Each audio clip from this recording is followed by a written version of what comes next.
So we were talking about my school and making things a bit more clear. And what I was saying is that my school, look at all the businesses that my school gets to run. Like all my companies that I started, all my ideas, all my projects, all my labs, my school gets to run them. And I haven't even bought in any companies yet. See, so like the thing is that normally I buy a whole bunch of intellectual property, cheap intellectual property, deal breaking intellectual property, or deals, like the deals in intellectual property, companies going out of business. Exactly, I look to purchase companies going out of business and stuff if their intellectual property is valuable to me. And and what I do is I share it with the intellectual property share. So what happens is all these companies end up running openly and transparently, almost 100% to the public, like the public shares, or the intellectual property shares open to the public, right? So if you're a part of the intellectual property share, the transparent operations of these businesses will be available to you. And what we do is we make business models. We make business models and we refine business models and we sell business models. So if you're like to look at these transparent companies, you'd be like, oh, my business could do it this way, my business could do it that way, or I could do this with my business, or I could do that with my business. And we will sell you this intellectual property. We will license this intellectual property for you so your business can use it. And operations are protectable. But the other thing is that we'll service it. So our business models have a whole bunch of services that you need to do, like customer service, accounting, reception, tech support, whatever it is, right? The the office jobs, which we look to automate. We also look to automate all these jobs in our business models too, because we have automatic world. But so when you buy a business model, you can get it serviced. You can get all your parts of your business, all the parts of your business from people all over the world. Like how we have freelancers, we'll have a bit more qualified, a bit more stages for qualification and education and further education and so forth, and resources for these services. Like a tech support could use a lot of specific resources. Similar, if you worked at Dell, they give you their specific tech support resources. They don't trust you just look it up on the internet and do it that way. They have their own way of doing it. So, and that's the other thing. You come up with your own way of doing it. You're an authority in tech support. Well, somebody else could have a different way of doing it. Like Dell could come in and license into their tech support database, their own way of doing it, and compete with you as an authority on the issue. So then when you buy the business model and you look for tech support, you can look for, you know, Geek Squad or Dell or Microsoft, classified, authorized.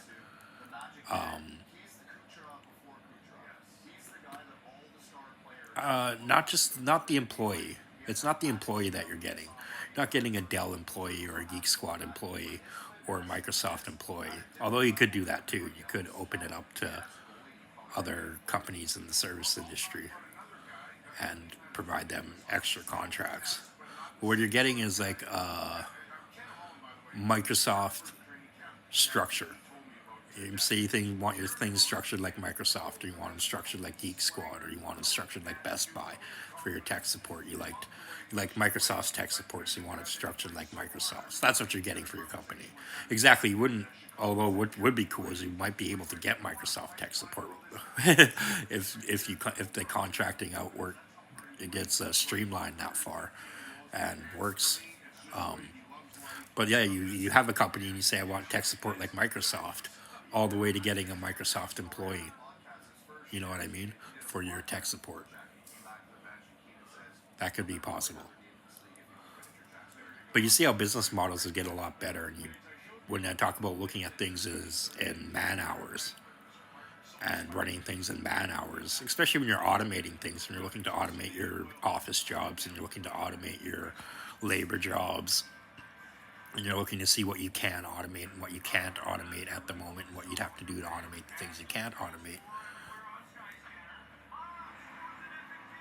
man hours is a priority. So you really look how you're spending your man hours and if you're wasting time or not. And you really get to refine things from a statistical level, a holistic. And while you do this, you take stats. You do things in a certain way so you can document them. So everything before you start it, you're prepared to document your whole endeavor and take stats and operate in a way that you can retrieve, not take stats, but you can retrieve stats and operate from these stats that you retrieve. So that's the other thing is setting up what you do before you start. That's another thing that's like an industry to itself. This is how you document yourself so you can retrieve all the stats you need and operate with the stats you need, right? But see all the businesses, like all the businesses going out of business and stuff that I'd buy up, and, and all anyone that has intellectual property that's of value to me, or anybody that just wants to not sell it but share it, wants to share it with the intellectual property share. See, the thing with intellectual property share is that you can protect your property for as long as you want to now. If you can write a different contract than a patent, like you can protect a patent for as long as you want to. Like if the intellectual property share protects your patent for 70 years or 100 years or a million years, if you use the intellectual property share, you have to pay that person a million years from now. You know what I mean? You can protect things for as long as you need to, as well as share them. Just as well as like when your 20 years is up, you have to share it. Well, this way you're sharing right at the start, and your 20 years are never up, and you always get paid. Exactly. So that's kind of like the goal there, is that you share right at the start, and you always get paid for your share. And you need a collection. You can't just do this with individual intellectual property. Nobody cares about individual intellectual property. They always just reverse engineer something or come up with a different. See, that's the thing. The concept is the money. Exactly. Once you show them the concept, they'll just come up with a different way of doing it. Right? That they'll be happy with that, even if it's worse. So a lot of times you have to avoid the concept and keep that. This is where we'd have the lifelong signers on who agree to share their intellectual property for the rest of their life. You might have access to the concepts, like a computer that programs itself, a computer that runs through every permutation of code in an effort to measure and program itself. So that concept in itself is what built my AI. But you know how many AIs I could build and construct and engineer and prepare for reverse engineering, where nobody would know what I'm doing, where nobody would understand that my AI is this easy to understand. It would be a very complicated thing, and they wouldn't understand why or how it's working exactly unless I told them this easy concept. And exactly. But then you fight to share the concepts, where people just stop going to war, I guess.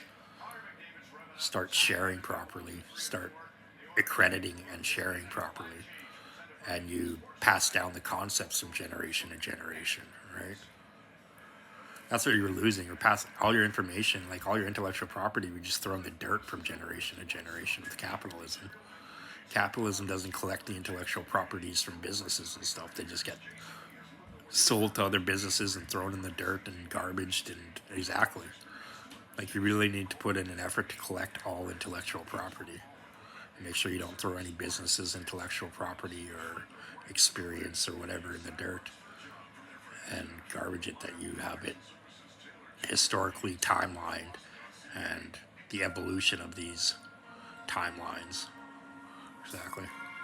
But yeah, that's the thing. The school gets to own and operate businesses publicly and transparently, where all the people working at the jobs will agree to work transparently, and you get to watch what they do and see their answers and see how they work, and the schools who employs them and students will be working and all types of stuff.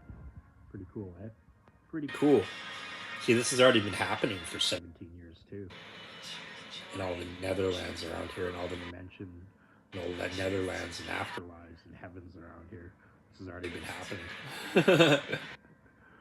Yeah, it's quite successful too, and it's quite successful because you own yourself, right? You own yourself. I don't own you. You own yourself. When you work for me, you own your intellectual property. I don't own your intellectual property. You own it, and you share it with me.